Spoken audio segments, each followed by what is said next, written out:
Muy buenos días a todos, sean bienvenidos una vez más a esta Esquina Médica, un espacio donde ustedes y yo nos encontramos cada semana para juntos tratar temas de la medicina. Yo soy la doctora Neidis Pino Bernal y hoy estaremos hablando en Esquina Médica sobre una enfermedad que afectaba a aproximadamente 55 millones de personas en el año 2019.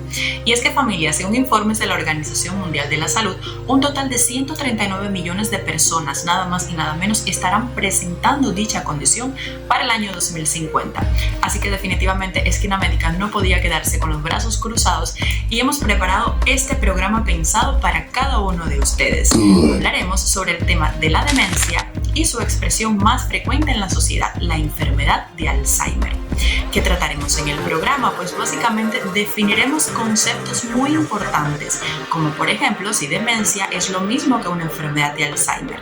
Y teniendo bien claro este aspecto, entonces vamos a comenzar a analizar paso a paso cómo fue que surgió la enfermedad de Alzheimer, cuál es su causa, cuáles son los síntomas, cuáles son las etapas por las que un paciente que tiene esta condición va a atravesar. Por otra parte, estaremos hablando sobre cuáles son los métodos diagnósticos que los profesionales de la salud tenemos hoy en día para poder reconocer esta enfermedad. Finalmente, estaremos hablando sobre las formas de tratamiento con las que contamos en la actualidad para tratar un poco de disminuir los síntomas de estas personas. Y como prevenir es definitivamente la mejor forma de tratar en medicina, vamos a hablar sobre esos 12 aspectos que ha reconocido The Lancet en los Estados Unidos de América, como que son factores predisponentes para desarrollar algunas formas de demencia. Si trabajamos sobre estos 12 factores, reduciremos un poquito la probabilidad de padecer dicha condición. Entonces no me queda más que invitarlos a disfrutar del programa y de corazón deseo y espero que les sea instructivo y sobre todo que lo utilicen como una herramienta para poder entender esta enfermedad y por supuesto para ayudar a todas esas familias que en este minuto están atravesando las consecuencias de tener un familiar con esta condición que es la enfermedad de Alzheimer. Comencemos.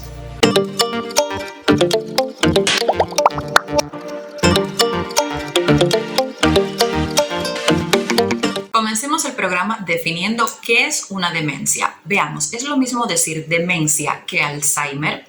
En realidad no es lo mismo, familia. Cuando nosotros hablamos de demencia no nos estamos refiriendo a una enfermedad en específico, sino que la demencia hace referencia como término médico a un conjunto de enfermedades donde todas ellas tienen una característica en particular y es que van a afectar la memoria y la capacidad de razonamiento del individuo.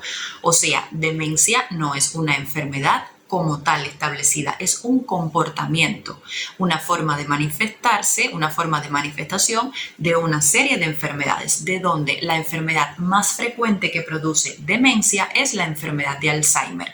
Sin embargo, ¿es acaso esta la única? Pues en realidad no, familia. Existen otras enfermedades, por ejemplo, está la demencia vascular.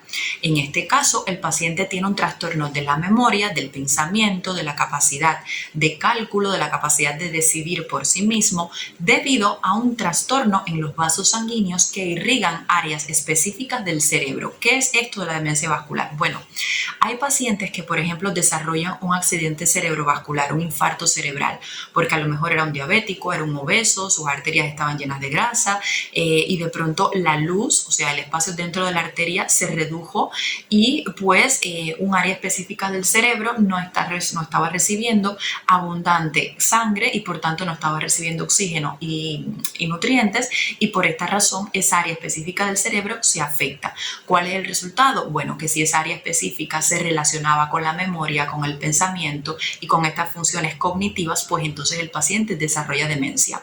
Otra causa puede ser, por ejemplo, que el paciente haya tenido una arritmia cardíaca, tenía una fibrilación auricular, se descompensó y de pronto el corazón soltó un émbolo, o sea, un coagulito de sangre. Y ese coágulo dio la casualidad, la mala suerte, de que se alojó en una arteria cerebral que irrigaba áreas, por ejemplo, como el hipocampo, que es un área muy relacionada con la memoria. Y entonces, ¿cuál es el efecto final? Pues que la persona, debido a esa isquemia que va a tener esa área, las neuronas de esa área van a morir, bueno, pues entonces el paciente desarrolla la demencia. Esa sería la demencia vascular, cuando la culpa no la tiene, por ejemplo, el acúmulo de proteínas, como ya veremos que sí sucede en la enfermedad de Alzheimer. En este caso, la culpa la tienen los vasos sanguíneos, porque ha sucedido algo allí.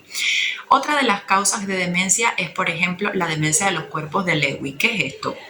Bueno, se llama así precisamente porque su descubridor observó que había un acúmulo de una proteína que se llama alfa-sinucleína, y entonces esta proteína se depositaba en áreas que afectan a la memoria y el paciente progresivamente desarrollaba demencia, pero además de demencia desarrollaba alteraciones en el comportamiento y alteraciones en el movimiento.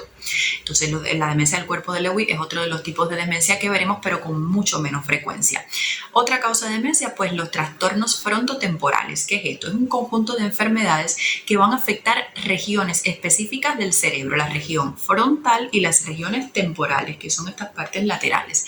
Entonces, estas enfermedades van a hacer que estas áreas se vayan afectando, y los pacientes, además de tener trastornos en la memoria, van a tener por características trastornos en su personalidad. Si antes eran unas personas muy recatadas, muy educadas, ahora de pronto estas personas van a tener un comportamiento inapropiado, incluso en público, o son pacientes que se van a mostrar muy irritables, con mucha apatía, o sea que verdaderamente la familia reconoce que existe un cambio radical en el comportamiento de esta persona.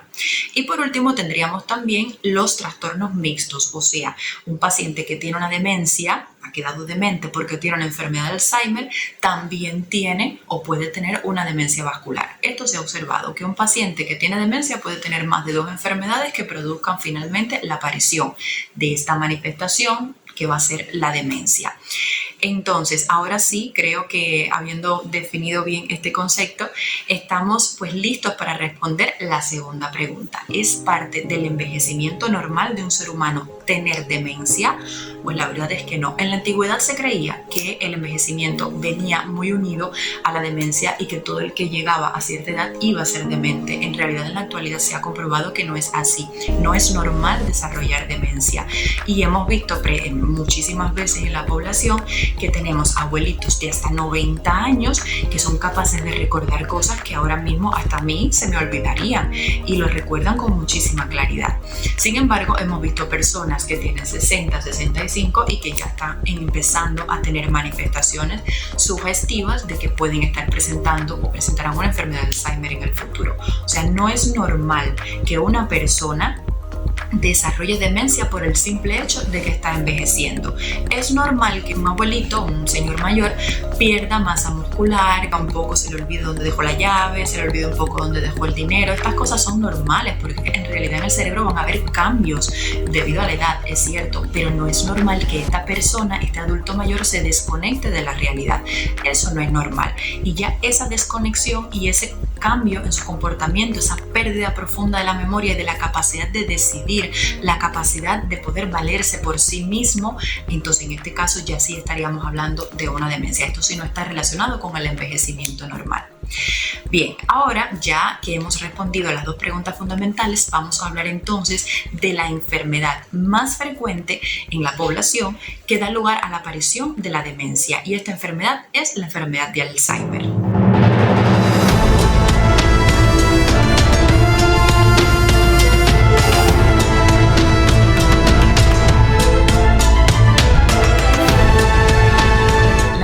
Alzheimer va a ser una condición neurodegenerativa. ¿Y qué significa esta palabra? Pues todo lo que es neurodegenerativo en medicina nos estamos refiriendo a que las neuronas del sistema nervioso central de esa persona que tiene la enfermedad o dejan de funcionar o sencillamente estas neuronas mueren. Son enfermedades que por lo general no tienen cura y que van a tener un curso progresivo, de manera que desde que son diagnosticadas, lo que viene a futuro es que la enfermedad va a progresar, va a empeorar con el tiempo, y que son enfermedades que pueden ser causadas lo mismo por trastornos genéticos, por tumores o incluso por un derrame cerebral. Sin embargo, lo que sucedió con la enfermedad de Alzheimer o el por qué los pacientes presentaban síntomas fue completamente diferente. La forma en que se descubrió el por qué los pacientes tenían estas manifestaciones marcó un antes y un después en la historia de esta condición. Y es que, familia, por allá por los años 1900 en Alemania existía un doctor que se llamaba Emil Kraepelin. Y este doctor, que era psiquiatra, había observado un comportamiento muy inusual en algunos tipos de pacientes y cuyos comportamientos coincidían en cada uno de ellos. O sea, que había un patrón de comportamiento de esta nueva enfermedad que todavía se desconocía. Él veía, por ejemplo, que los pacientes en un inicio tenían pérdida de la memoria y que progresivamente los pacientes empeoraban hasta que llegaban con alucinaciones, con episodios de psicosis, deliraban, gritaban. Pero sin embargo, este doctor, Emil Kraepelin, nunca le había dado un nombre a esta enfermedad porque él sentía, y era del criterio, que antes de darle un nombre había que entender el por qué aparecían las manifestaciones clínicas, había que ir a la base, a entender el mecanismo fisiopatológico por el cual aparecía esta enfermedad y por qué todos los pacientes tenían los mismos síntomas. Por esa razón, Kraepelin se dedicó a estudiar esta condición. La gran sorpresa para Kraepelin es que este secreto, que hasta ese entonces había sido negado para los doctores de la época, muy pronto encontraría su fin. Y es que por allá por los años 1901, en Frankfurt de Meno, en Alemania, había una señora que se llamaba August Deter. Esta señora nació en 1850 y para 1901 ya tenía 51 años. ¿Y qué pasó? Que esta señora comenzó a tener muchos episodios de celos, pero unos celos verdaderamente patológicos e enfermizos para con su marido. Y de pronto la señora empezó a tener un comportamiento inusual, salía para la calle, se perdía, no sabía regresar, se escondía, comenzaba a gritar, decía que los vecinos estaban hablando de ella, tenía problemas con sus hijos, con su familia, a veces hasta ni los conocía, los acusaba de ser otras personas. O sea, que ella comenzó a tener un comportamiento que se fue deprimiendo, se fue deteriorando con el paso del tiempo, al punto de que la familia tomó la decisión de ingresar a esta señora en un hospital psiquiátrico. Y en este hospital psiquiátrico donde ella ingresa había un doctor que era neuropsiquiatra, era tanto neurólogo como psiquiatra, y este doctor se llamaba Alois Alzheimer. Por este doctor es que entonces se descubre qué es lo que pasaba con los pacientes que desarrollaban la enfermedad de Alzheimer.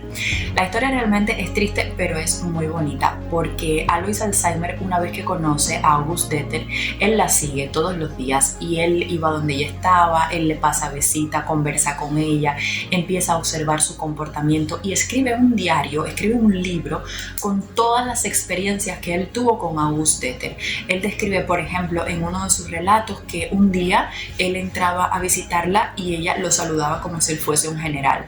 Otro día lo recibía gritando porque decía que él era un doctor que la iba a operar. Otro día no le hacía ningún caso y entonces ella cogía, por ejemplo, una sábana y se ponía a caminar por todo el lugar con la sábana y no le prestaba ni atención. O sea que el comportamiento de August Deter se fue deteriorando, como mismo se iba deteriorando el comportamiento de los pacientes que había visto el doctor Kraepelin. Así que bueno, el final de August Deter es que después de 5 años de estar ingresada en este hospital psiquiátrico, ella finalmente fallece en 1906. Y el doctor Alois Alzheimer tuvo la oportunidad de poder analizar el cerebro de esta paciente. Y él observó que increíblemente el cerebro de esta mujer estaba lleno como de unas aglomeraciones, es como él lo describe en su diario. Él pone que había unos acúmulos que no eran normales y que estaban dispersos por todo el cerebro de esta paciente August Deter. Pero es que este doctor no solamente llegó a estudiar el cerebro desde fuera, sino que él fue mucho más allá. Él se adentró, incluso analizó las células del cerebro de August Deter y él vio que dentro de las células habían como especie de unas fibras que se unían entre sí y que en algunas ocasiones dañaban la célula y producían cambios dentro de la célula y en otros incluso hasta mataba la neurona desaparecía y lo que quedaba era el lugar donde estaba la neurona. Además observó que se creaban como unas redes de fibras que ahora le conocemos como vías de Tau y que todas estas áreas estaban depositadas en todo el cerebro, pero sobre todo en aquellas áreas que estaban relacionadas con la memoria y con la atención, sobre todo a nivel de los lóbulos temporales. Y este, señores, fue el inicio de la enfermedad de Alzheimer. Posteriormente, el doctor Emil Kraepelin, que era el primero que había descrito el comportamiento de estos pacientes, él quedó tan fascinado con el estudio que había hecho el doctor Alzheimer que él decidió nombrar a esta enfermedad como enfermedad de Alzheimer en honor a su colega que había logrado descubrir lo que él tanto ansiaba por descubrir. Y yo realmente, familia, quería, a pesar de comentarles esta historia, que en lo personal es triste, pero a la vez es bonita, y me gusta mucho la actitud de este doctor Emil Kraepelin, porque si hubiera sido otro hubiera dicho, oye, mira, esta enfermedad se va a llamar Kraepelin-Alzheimer, porque los dos participamos en esto, y sin embargo, él tuvo la grandeza, el profesionalismo de decir, no, usted descubrió la base fisiopatológica, la base del por qué surgen las manifestaciones, porque estos pacientes tienen estos cambios de personalidad y de la memoria, y ahora mismo a esta enfermedad que yo inicié estudiando y que tú has descubierto, pues se va a llamar enfermedad de Alzheimer. Entonces yo realmente admiro muchísimo la actitud de este doctor, por eso lo traigo aquí para que ustedes también conozcan. Y bueno, también que sirva de ejemplo para muchos médicos que hoy en día no sé, a veces he visto que algunos doctores ven algún diagnóstico en algún paciente y dicen, no, pero es que esto está mal. Hay que tener mucho cuidado con la forma en la que nosotros nos referimos de nuestros colegas y un poco seguir el ejemplo de aquellos que nos han dado muestras de profesionalidad como lo hicieron este par de doctores que, bueno, pasaron ambos a la historia por descubrir la enfermedad de Alzheimer. Ahora sí vamos a aprender un poco de por qué se ha dicho a día de hoy, más de 100 años después, de el por qué surgen estas placas y por qué surgen estos depósitos, estas fibras que destruyen básicamente las neuronas del sistema nervioso. ¿Qué se sabe en la actualidad sobre esto? Existen 3 teorías básicamente que tratan un poco de explicar el por qué hay pacientes que desarrollan la enfermedad de Alzheimer. Veamos, hay una teoría que se llama teoría de la acetilcolina, otra que se llama de los trastornos metabólicos y finalmente la más aceptada, que es la teoría del acúmulo de las proteínas. Ahora vamos a hablar un poquito de cada una de ellas de manera sencilla para ver si podemos entender el comportamiento de esta enfermedad y por qué sucede. Con relación a la teoría de la acetilcolina, decirles que es la teoría más antigua y en realidad es la menos aceptada por la comunidad médica. ¿Por qué?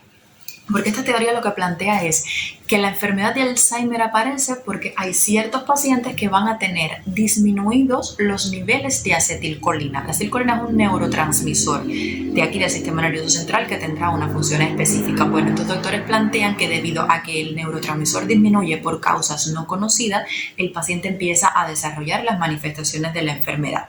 Sin embargo, ¿por qué esta teoría no fue muy bien aceptada por la comunidad médica? Porque después, cuando los doctores dijeron, bueno, si el problema es que falta acetilcolina, vamos a darle medicamentos que me mantengan los niveles de acetilcolina normal y con esto la enfermedad debe tratarse, debe curarse. Sin embargo, se observó que esto no sucedió.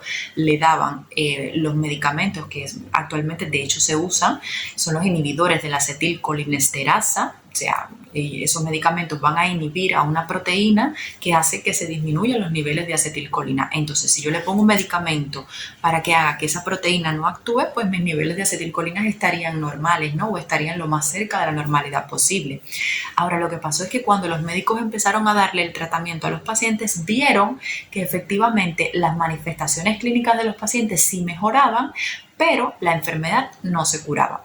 Entonces, por eso es que esta teoría encontró algunos detractores. De todas maneras, fue una teoría importante porque a través de ella se comenzó a implementar el uso de fármacos que mantuvieran los niveles de acetilcolina basales y de verdad que realmente se ha demostrado que los síntomas pues mejoran un poquito. No retrasan la progresión de la enfermedad, indudablemente la enfermedad seguirá progresando, pero sí mejoran un poquito los síntomas, las manifestaciones de estos pacientes. Entonces, la segunda teoría es la de los trastornos metabólicos. Bueno, se ha dicho que aquellos pacientes que tienen una hiperglicemia y una resistencia a la insulina, y esto me suena a diabetes mellitus. Bueno, se dice que en estos pacientes que tienen estos perfiles metabólicos, el exceso de insulina va a ir a los receptores que se encuentran en una estructura en el sistema nervioso que se llama hipocampo, que el hipocampo se va a encargar de 3 cosas fundamentales: los procesos relacionados con la memoria, de los procesos relacionados con las conductas de inhibición y también con el reconocimiento del espacio. Entonces, el exceso de insulina va a ir directamente a unirse con los receptores de las neuronas que forman parte del hipocampo. Y esta unión entre ellos dos, entre la insulina y su receptor de las neuronas hipocampales, van a desencadenar que dentro de la neurona no se produzca una proteína que se va a encargar de de eliminar el exceso de insulina y de eliminar también el exceso de una proteína que se llama beta amiloide y que es la que después se va a empezar a depositar encima de las neuronas, va a desarrollar unas placas amiloideas y que van a ser las responsables de desencadenar la aparición de una enfermedad de Alzheimer. Entonces, esta sería la teoría metabólica. Una pregunta importante que ahora sé que me harás. Bueno, todos los diabéticos, como ellos tienen hiperglicemia y resistencia a la insulina, ¿todos los diabéticos desarrollarán entonces una enfermedad de Alzheimer? No. No, de hecho se ha observado que pacientes que no son diabéticos desarrollan Alzheimer y hay pacientes diabéticos que no desarrollan una enfermedad de Alzheimer. Fallecerán de otras cosas, pero no de una enfermedad de Alzheimer. Entonces, se ha relacionado también con la obesidad, otro punto importante que deben conocer. Entonces, bueno, la tercera teoría que trata un poco de explicar el por qué aparece una enfermedad de Alzheimer surgió en el año 1991 y verdaderamente digamos que es la que mejor se adecua a los cambios que posteriormente uno observa en el cerebro de estas personas. Y esta teoría se llama teoría del acúmulo de proteínas. ¿Por qué? Porque van a haber dos proteínas en el cerebro de todas las personas que por razones no conocidas, ellas va a cambiar su comportamiento. Estas dos proteínas son la beta amiloide y la proteína tau. Bien, la beta amiloide es un péptido que va a formar parte de una gran proteína que se va a llamar proteína precursora del amiloide, que es extremadamente importante en nuestro organismo. ¿Por qué es importante? Porque ella es la que es responsable de que nuestras neuronas crezcan. Si nuestras neuronas no crecen, nosotros no podemos pensar ni desarrollar ninguna función. Si nuestras neuronas se dañan por un traumatismo craneoencefálico, por un accidente que ha tenido el paciente desafortunadamente, bueno, esta proteína se encarga de estimular la reparación de todas estas estructuras dañadas y se encarga también de que tu neurona sobreviva todos los días a todos los traumatismos, a todos los efectos tóxicos que puedan estar presentes.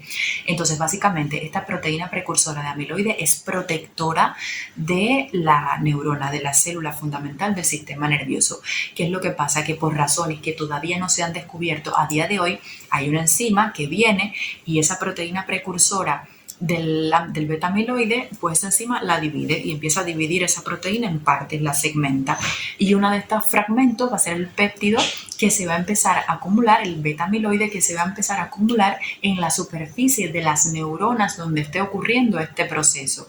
Y generalmente en la enfermedad de Alzheimer, la primera estructura que se daña es el hipocampo. Entonces, ese beta amiloide que se está zafando de su proteína principal se empieza a depositar allí, en la superficie de las neuronas del hipocampo. Y la persona empieza entonces con trastornos en la memoria, se empiezan a olvidar las cosas, empieza a no reconocer dónde está, empieza con conductas de desinhibición. ¿Por qué? Porque está afectando ya las neuronas de esa estructura. Entonces, esto sucede desde afuera.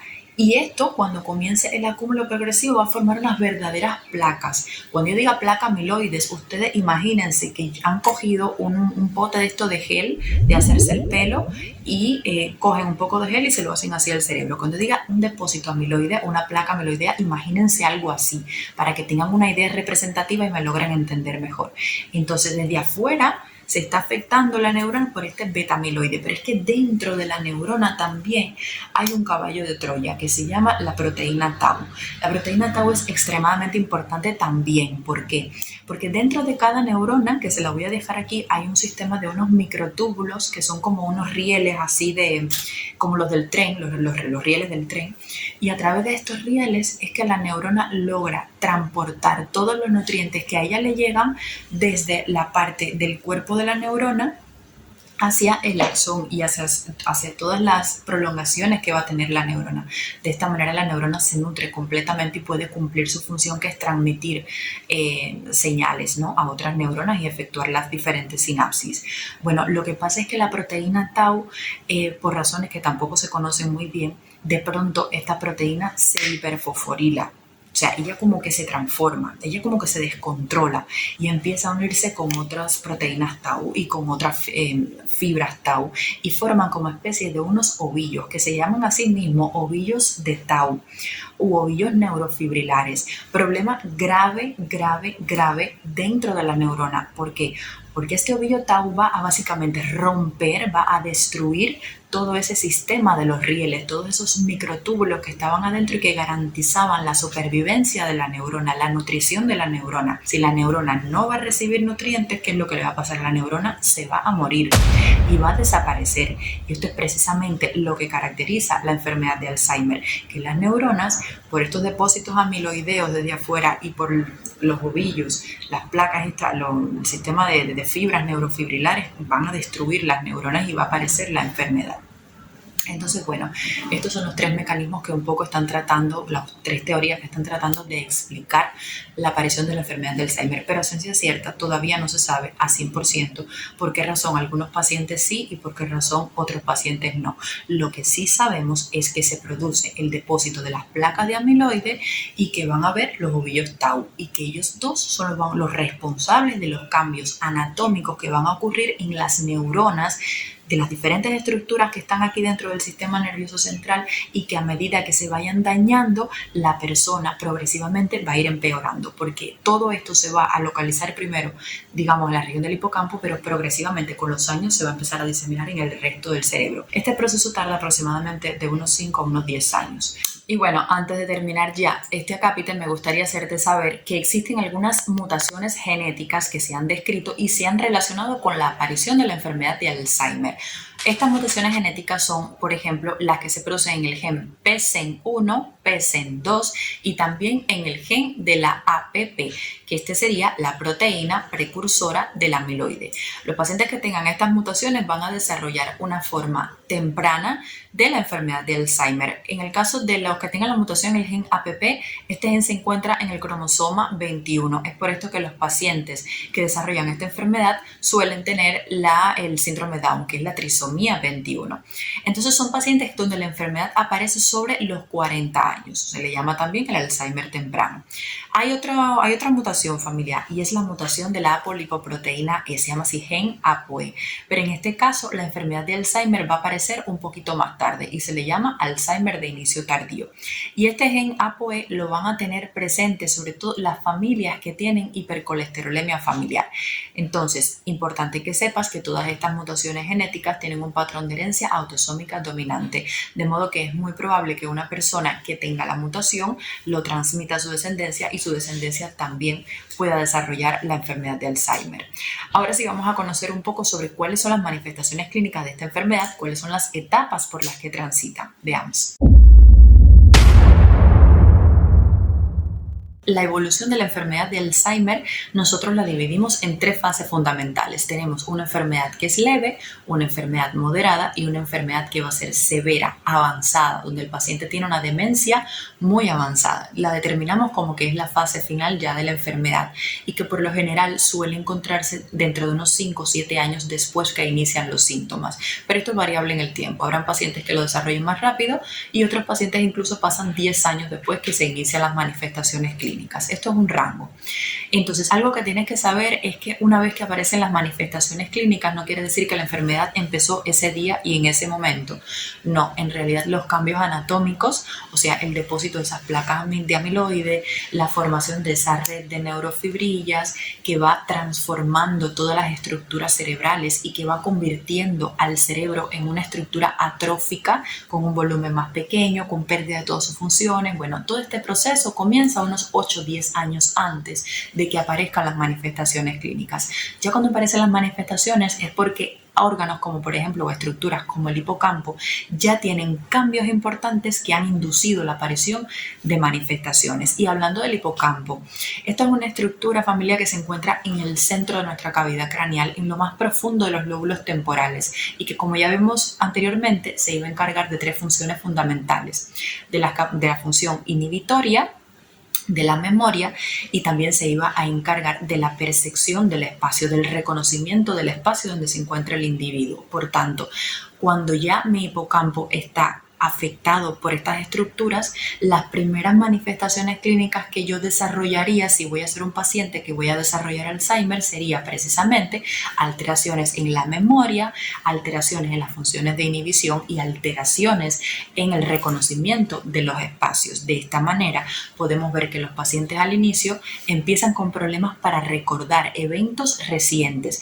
Usted le puede preguntar sobre algo que sucedió 15 años atrás y muy probablemente se lo relate, se lo diga bien, porque la memoria que se afecta es la inmediata. Los recuerdos no pueden crear recuerdos nuevos ni aprender cosas nuevas, eso no lo retienen. Sin embargo, lo de hace muchos años atrás, eso sí lo mantienen. Entonces, ¿qué otra cosa van a aparecer? Bueno, pues son pacientes que salen y no pueden regresar a casa porque de pronto se desorientan, no reconocen el espacio, no reconocen cómo regresar. Esto fue una de las manifestaciones primeras que presentó August Deter cuando fue diagnosticada de aquella enfermedad que aún no se llamaba Alzheimer, pero que hoy sí. ¿Qué otra cosa aparece? Trastornos en el lenguaje. De pronto estas personas van a comenzar con dificultad para poder recordar algunas palabras o quizás, digamos, le dices que escriban algo y lo hacen muy lentamente, tienen dificultades para poder escribir correctamente, tienen también trastornos para poder interpretar cálculos, para poder relacionar conceptos, o sea, empiezan con una lentitud del pensamiento. Estos pacientes hacen confabulaciones. ¿Qué es esto? Bueno, pues que como ellos tienen lagunas en su memoria reciente, lo que sucedió ayer o antier, digamos, ellos lo que hacen es que empiezan a crear una serie de historias. Ellos mienten, pero no lo hacen porque sean malas personas, lo hacen para evitar que la otra persona con la que está hablando pues se dé cuenta de que él está teniendo ese déficit, esa laguna en la memoria, y a esto se le llama confabulación. Entonces, esta sería más o menos la fase inicial, una fase muy hipocampal de este tipo de manifestaciones. Pueden presentar irritabilidad, pueden presentar apatía, hay algunos que incluso, como si ya son conscientes, se están dando cuenta que tienen estas pérdidas de memoria, lo que hacen es que se alejan. Por el contrario, habrá otros que sean muy irritables.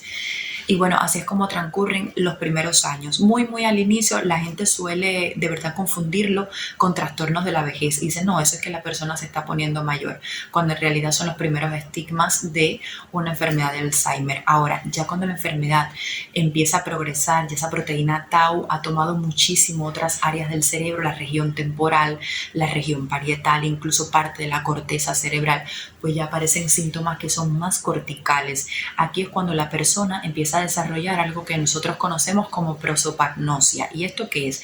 Pues que le es imposible reconocer la cara de quizás familiares que ha visto toda su vida, o quizás empieza con dificultades para poder observar el medio, su propia casa, y reconocer dónde está cuando está incluso en su propia casa.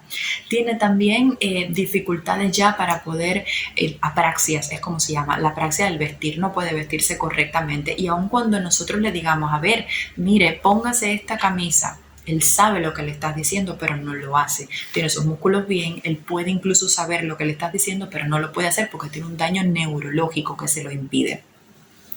Y por otra parte, ya aquí sí hay un deterioro de la memoria completamente. Ya el paciente no puede incluso relacionar un objeto con la palabra que marca su significado. Le dices, dame el bolígrafo, y el bolígrafo está al lado y él no sabe que esto es el bolígrafo porque no relaciona la palabra bolígrafo con el objeto. O sea, tiene ya realmente una ruptura de las funciones de comprensión, de interpretación, ya que iba siendo una persona realmente dependiente de otra.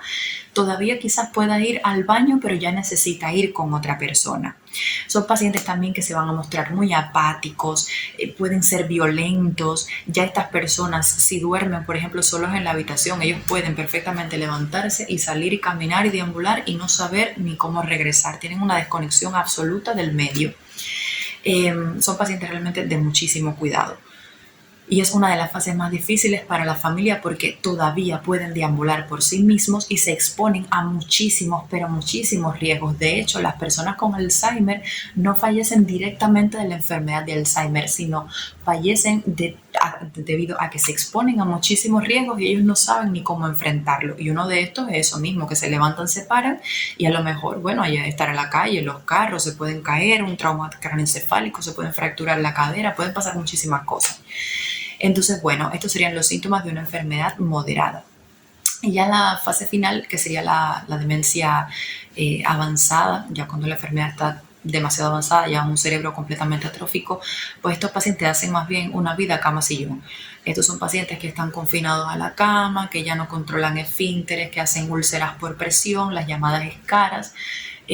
Son pacientes que tienen, bueno, pues riesgo muy aumentado de infecciones respiratorias en piel, urinarias. Por lo general, además, son pacientes diabéticos, hipertensos, que realmente este mismo estado de encamamiento pues complica mucho su pronóstico. Aquí sí que hay una desconexión absoluta, son 100% dependientes, no te van a responder, o sea, ya esta sería la fase máxima final de la enfermedad.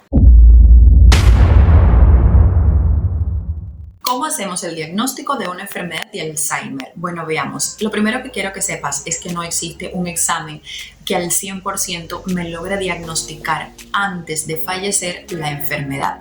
La enfermedad, el diagnóstico de ella va a ser histológico, va a ser post-mortem. Después que el paciente fallece, se le hace la necropsia, aquí se toman células y se observa el órgano como tal, el cerebro, y si estamos observando las características de la enfermedad de Alzheimer, y luego el patólogo analiza desde el punto de vista del microscópico los cambios que deben encontrarse en esta patología, pues entonces esta persona, este doctor, finaliza el caso como que efectivamente tuvo una enfermedad de Alzheimer. Y ahora me dirás, caramba, pero es que lo vamos a saber cuando ya el paciente falleció. Bueno, es que quizás ya para el propio paciente no sea tan importante como para la familia del paciente que queda atrás. Para la familia sí es muy importante saber si realmente ese paciente tenía un Alzheimer. No olvidemos que uno de los factores relacionados con el desarrollo de esta enfermedad era precisamente tener antecedentes en la familia de enfermedad de Alzheimer. Por eso es un punto importante que las personas conozcan el estudio histológico, el resultado histológico que finalmente el patólogo pues describe en su informe, y el que me va a decir a mí a ciencia cierta si verdaderamente era una enfermedad de Alzheimer.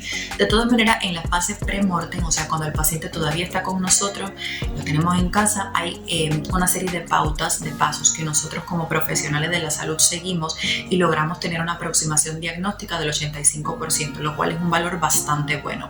Esto quiere decir que la mayoría de los pacientes, si se siguen estos pasos, pues serán diagnosticados correctamente y coincidirá después, cuando el patólogo lo analice, el diagnóstico final. Considera que es una enfermedad de Alzheimer. Entonces, ¿cuáles son estos pasos? Mira, pre-mortem el diagnóstico va a ser prácticamente de exclusión. ¿Qué quiere decir esto? Que el médico va primero a evaluar todas las posibles causas que, aparte de una enfermedad de Alzheimer, puedan dar lugar a la aparición de una demencia, porque ya vimos que la demencia no solamente la produce el Alzheimer, hay muchas otras condiciones, y es nuestra labor descubrir si ese paciente está teniendo cualquiera de esas otras condiciones, y si no las tiene, entonces podremos pensar que tiene un Alzheimer. Otro dato importante que quiero decirte es que existe la Asociación del Alzheimer, que es el organismo que se ha encargado de describir cuáles son los criterios diagnósticos para poder designar a un paciente como que es un caso posible o un caso probable de enfermedad de Alzheimer. Nunca en el estado pre-mortem vamos a decir es un Alzheimer. No, nosotros decimos es un caso probable de Alzheimer o es posible de Alzheimer, en función de lo que nosotros vayamos encontrando en todos estos pasos que ya te voy a estar diciendo. Bien, lo primero que vamos a hacer es la anamnesis. Es vital conversar con la familia, con la persona que está más cerca con este paciente, sobre cuáles son los síntomas que ha estado presentando el paciente, y sobre todo evaluar la relación temporal, el tiempo que el paciente lleva con estas manifestaciones, y hacer énfasis en si ellas han empeorado, si el paciente de pronto tiene una depresión de las capacidades mentales de manera progresiva, si está perdiendo más la memoria, si se está desorientando más, si no está reconociendo las personas mucho más. O sea, esto es muy importante, ver la evolución en el tiempo que está teniendo el paciente. Entonces, después de este interrogatorio, donde realmente preguntaremos muchísimo a la familia, entonces nos encargamos de preguntarle al paciente, y ya desde la hora en punto en que comenzamos a conversar con él y hacer la anamnesis, comienza aquí mismo la evaluación neuropsicológica del paciente. Nosotros en medicina tenemos una herramienta que se llama Mini Mental Test o test de Folstein, que es precisamente la persona que describió en la década de los 70 este tipo de test.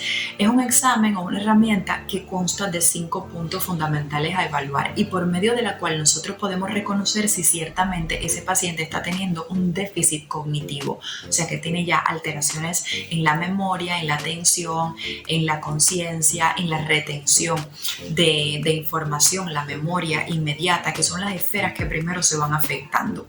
Este test de Folstein no va a ser diagnóstico, es solamente un test que utilizamos como cribado de las alteraciones de la demencia en este caso. Cribado quiere decir que me va a mí a orientar en que efectivamente este paciente está teniendo afectación de la memoria, pero tendré que hacer otros estudios complementarios para certificar, comprobar un poco más que ciertamente está teniendo esta condición.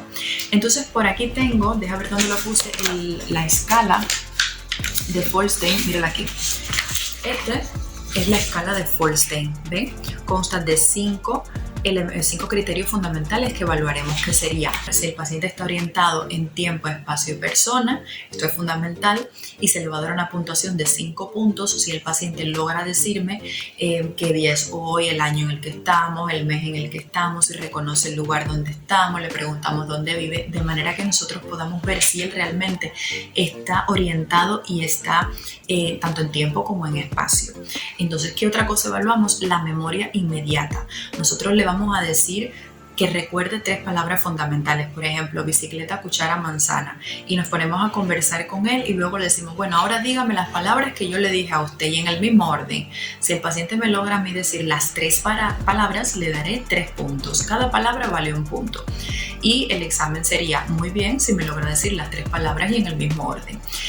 ¿Qué otra cosa evaluamos? Bueno, evaluamos la concentración y la memoria de trabajo. Aquí nosotros, por ejemplo, le podremos ofrecer que me haga una operación de cálculo y que la haga de manera repetida. Si todas las operaciones de cálculo las hace bien, cada uno de los intentos representará 1 punto. O de lo contrario, puedo decirle, por ejemplo, que me diga una palabra, que me la deletree, pero no de adelante hacia atrás, o sea, no de inicio a fin, sino que me la deletree en sentido inverso.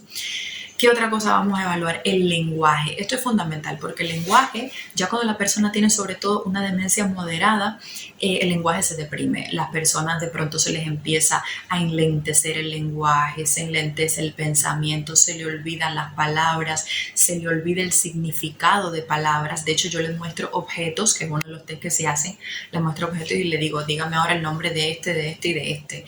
Y si él me los logra hacer los 3, pues perfecto, bien, tienes tu punto por cada uno. Si no, pues tienes 0 puntos.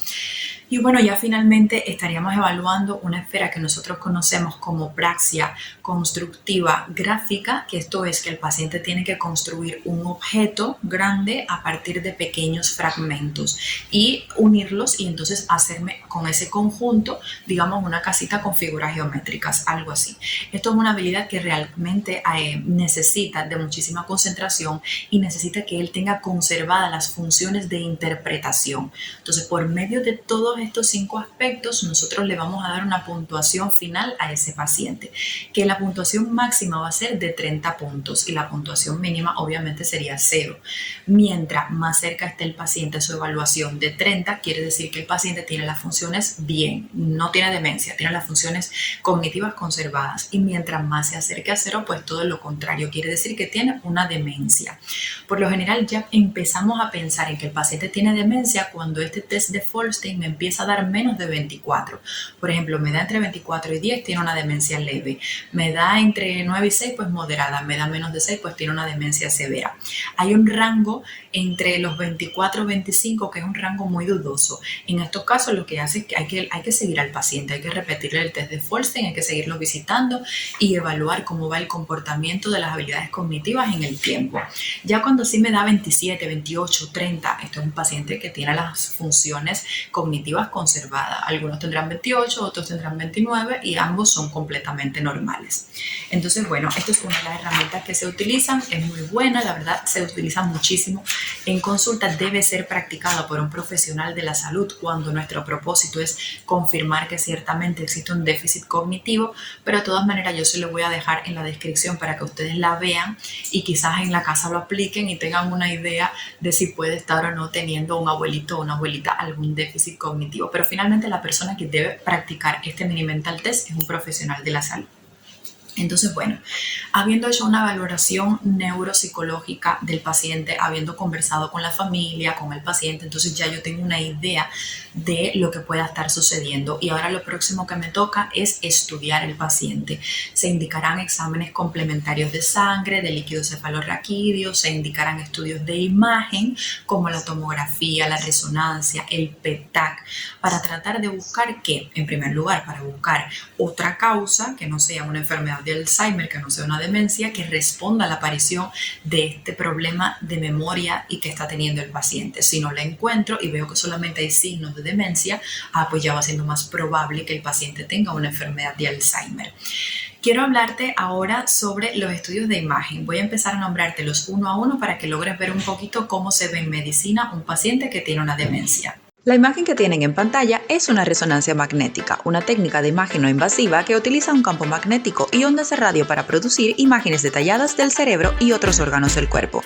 En el caso del Alzheimer, la resonancia puede ser útil para detectar cambios en la estructura del cerebro y la atrofia cerebral, características de esta enfermedad en fases avanzadas. Estos cambios se relacionan con la degeneración de las fibras nerviosas y pueden ser un indicio temprano de esta enfermedad. La imagen que tienes en pantalla es un PET-TAC. Es considerado como el examen por excelencia en la aproximación diagnóstica para la enfermedad de Alzheimer. Esta herramienta posibilita medir la actividad cerebral y corroborar si se está acumulando la proteína beta-amiloide capaz de producir la enfermedad de Alzheimer. Además, se pueden ver cuáles son las zonas del cerebro que están más afectadas y poder predecir qué funciones cognitivas pueden alterarse mucho más. En el caso de la enfermedad de Alzheimer, presenta típicamente un patrón de hipometabolismo parietotemporal, como lo está mostrando esa flecha roja que ves en pantalla. La tomografía computarizada de la cabeza es un examen que combina un equipo de rayos X especial con computadoras sofisticadas para producir múltiples imágenes o fotos del interior del cuerpo. Los médicos utilizamos este examen en busca de otras causas de demencia, como puede ser un tumor cerebral, un hematoma subdural o un accidente cerebrovascular. Ahora quiero hablarte del caso de los biomarcadores, y es que existen una serie de biomarcadores que han aparecido a medida que se ha ido estudiando mucho más la enfermedad de Alzheimer, que algunas personas piensan que estos biomarcadores me van a decir a mí cuando el paciente ya está teniendo una enfermedad de Alzheimer. En realidad no, porque estos biomarcadores pueden incluso elevarse 30 años antes de que la persona esté desarrollando la enfermedad de Alzheimer. Y el hecho de yo observar estos biomarcadores ni siquiera me da la certeza de que posteriormente el paciente va a tener una demencia leve o va a tener un Alzheimer. Por tanto, en la actualidad estos biomarcadores solamente se van a utilizar cuando yo realmente tengo una sospecha de que tiene Alzheimer, pero todavía tengo dudas. O sea, cuando estoy allí, en ese limbo, tiene síntomas, pero no estoy segura. En ese caso es que entonces se utilizan los biomarcadores. Pues esto de manera general es el mecanismo que nosotros los médicos utilizamos para poder acercarnos al diagnóstico de la enfermedad de Alzheimer. Veamos ahora cómo podemos tratar esta condición. Bueno, en el tratamiento de la enfermedad de Alzheimer es importante que primero conozcamos que se trata de una enfermedad neurodegenerativa terminal. ¿Qué quiere decir esto? Que indudablemente e invariablemente el paciente, una vez que comienza con las manifestaciones de enfermedad de Alzheimer, él cada año va a ir deteriorándose y va a ir evolucionando su patología, desafortunadamente, hacia la depresión cada vez mayor de todas las funciones relacionadas con la memoria, la atención, el lenguaje y todas estas funciones cognitivas, dejándolo finalmente en un estado de dependencia absoluta de sus familiares. Por eso, el tratamiento de la enfermedad de Alzheimer no es solamente darle fármacos a un paciente que tiene esta condición, sino que existe un tratamiento farmacológico, uno no farmacológico, y además existe una intervención psicosocial, tanto para el paciente como para la familia que lo rodea. El objetivo fundamental de toda esta forma de abordar el tratamiento del Alzheimer es brindarle una mejor calidad de vida a ese paciente en sus últimos años, y también de brindarle pues el apoyo a la familia, que de verdad que van a pasar unos momentos sin precedentes en la historia de ese núcleo familiar. Entonces, bueno, básicamente las intervenciones psicosociales y el tratamiento no farmacológico se basa en reducir en un primer momento todos aquellos factores que puedan desencadenar que el paciente entre en crisis de irritabilidad, de agresividad. ¿Cómo logramos esto? Pues brindándole un entorno de tranquilidad, de calma, reduciendo el ruido. Si sabemos que quizás el paciente es de los que camina y se va por las noches y se pierde, pues entonces crear en la casa un sistema para tratar de brindarles seguridad. Casi siempre los pacientes, ya lo dije anteriormente, no fallecen propiamente del Alzheimer, sino de por todos los riesgos a los que se exponen. Entonces, te voy a enseñar ahora algunas medidas que podemos hacer e implementar en nuestra casa para tratar de brindarle el apoyo y las condiciones que este tipo de pacientes debe tener. Evalúe su entorno. Una persona con demencia puede estar en riesgo en ciertas áreas del hogar o exteriores. Preste especial atención a las salas de trabajo, los sótanos, donde es más probable que haya herramientas, químicos, productos de limpieza y otros elementos que puedan requerir supervisión. Evita los peligros de seguridad en la cocina. Instale una válvula de seguridad o interruptor de circuito de gas oculto para que la persona con demencia no pueda abrirla. Considere quitar los picaportes, use electrodomésticos que tengan función de cierre automático, manténgalos lejos de fuentes como el agua, los fregaderos y retire frutas decorativas, sustitutos del azúcar o condimentos de mesa y mesadas. Prepárese, haga una lista con los números de teléfono de emergencia y las direcciones de los departamentos de policía y bomberos, así como hospitales y líneas de ayuda de control de intoxicación. Instale trabas ocultas, coloque cerraduras de seguridad altas o bajas en las puertas exteriores para que a las personas les resulte muy difícil salir de casa. Guarde un juego de llaves extra. Quite las trabas de los baños o habitaciones para que la persona no pueda encerrarse por dentro. Mantenga los pasillos bien iluminados. Agregue luces adicionales en las entradas, portales, escaleras, áreas entre habitaciones y baños. Coloque medicamentos en un cajón o gabinete cerrado para ayudar a garantizar que se tome los medicamentos de forma segura. Use un organizador de comprimidos o lleve una lista diaria o marque los medicamentos cuando se toman. Deshágase de los objetos que puedan causar tropiezos. Mantenga los pisos y otras superficies ordenados. Retire objetos como estantes de revistas, mesas de café y también lámparas de piso. Controle la temperatura del agua y la comida. Para la persona con demencia puede ser muy difícil distinguir entre lo que es frío y lo que es caliente, pudiendo ser muy frecuente las quemaduras en estos pacientes. Instale una ducha de pie para evitar lesiones de baño. Agregue barras de sujeción a la bañera, ducha y el borde del tocador para permitir movimientos independientes y seguros. Agregue pegatinas texturadas a la superficie resbalosas. Apoye las necesidades de las personas con Alzheimer. Intente no crear un ambiente demasiado restrictivo en la casa. El hogar debería alentar la independencia y la interacción social.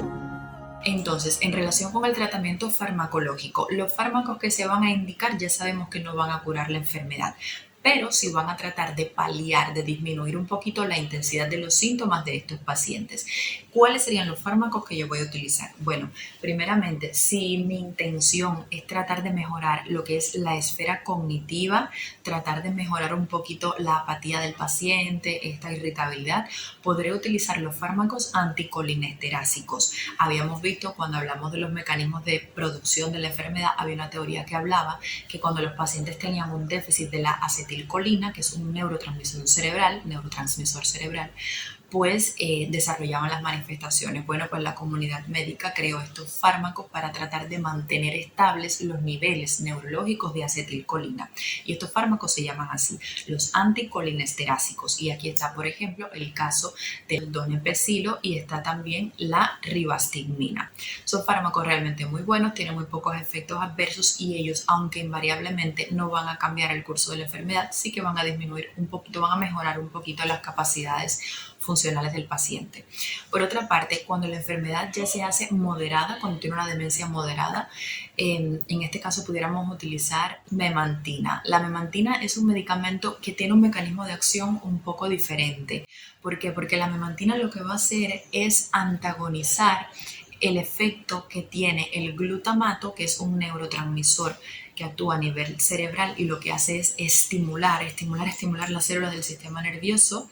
Bueno, pues la memantina lo que va a hacer es bloquear un poco que el glutamato se una a ese receptor y desencadene esa sobreestimulación. ¿Qué es lo que pasa? Que cuando el glutamato sobreestimula el sistema nervioso, ¿qué es lo que ocurre en esta enfermedad de Alzheimer y en otras como por ejemplo la enfermedad del Parkinson, la esclerosis múltiple, que son enfermedades neurodegenerativas también? Se va a crear una toxicidad cerebral, o sea, tanto se sobreestimula la neurona, tanto que llega el momento en que existe una excitotoxicidad. Es tóxico, es malo toda esta cantidad de excitabilidad que llega a la neurona y finalmente la neurona muere.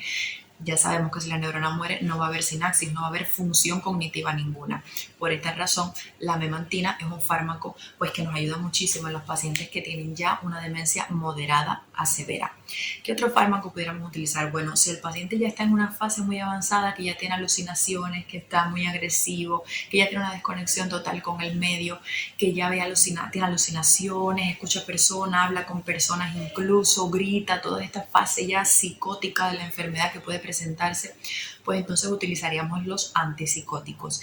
Y aquí hay uno que se utiliza mucho, es el de elección, se llama quetiapina, es un antipsicótico atípico que verán que también se utiliza en otras patologías como por ejemplo en la esquizofrenia, en el trastorno bipolar, sobre todo en la fase maníaca.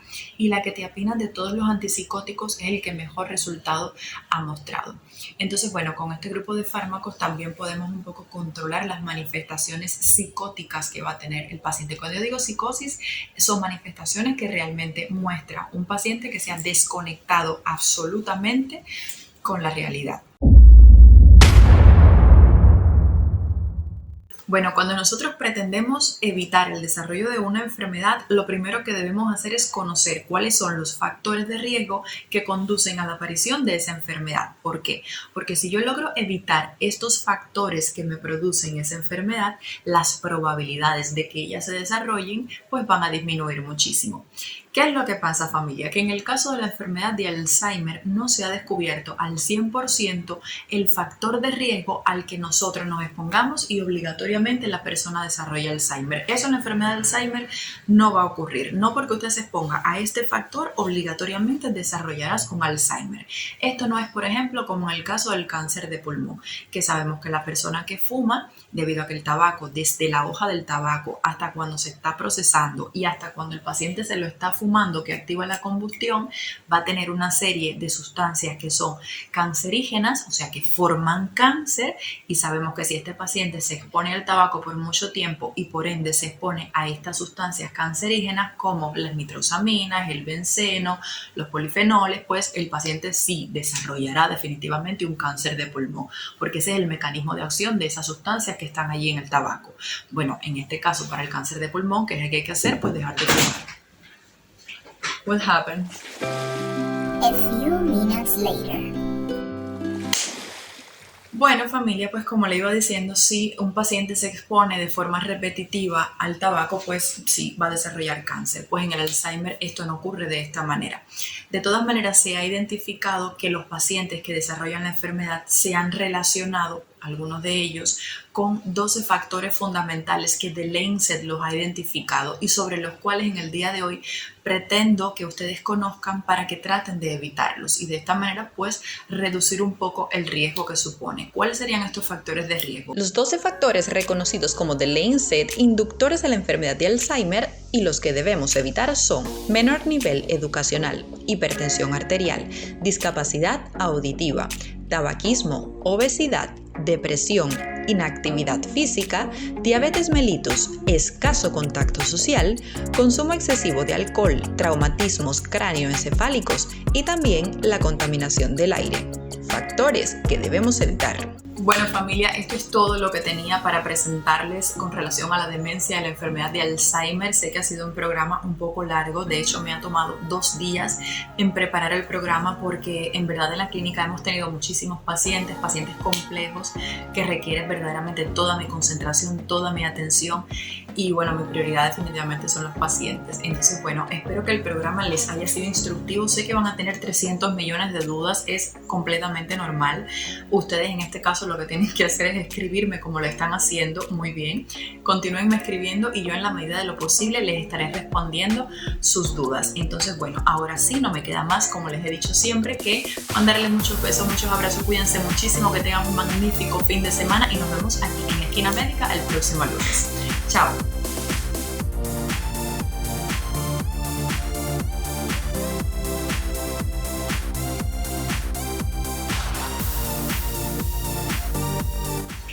What happened? The result of the patient. Thank you. The presence of fungal, the patient needs treatment and we are going to repeat the exam in 6 months. Call her, please tell her to come back tomorrow and I'll see her again. Ay, who is coming tomorrow? You? No, not us? No, In that- on Monday. In that case, no. In that case, Oh, you were going to come tomorrow. no, I was going to come because last weekend was public holiday, so I didn't know. Sometimes it's with benefit, sometimes it's the other one. So So tomorrow we will not come. Are you sure, yes, I'm not coming. Ale? In that case, tell her to come on Monday. I'll see her. Okay. ¿Ok? Vale. Bueno, familia, pues como le iba diciendo, sí,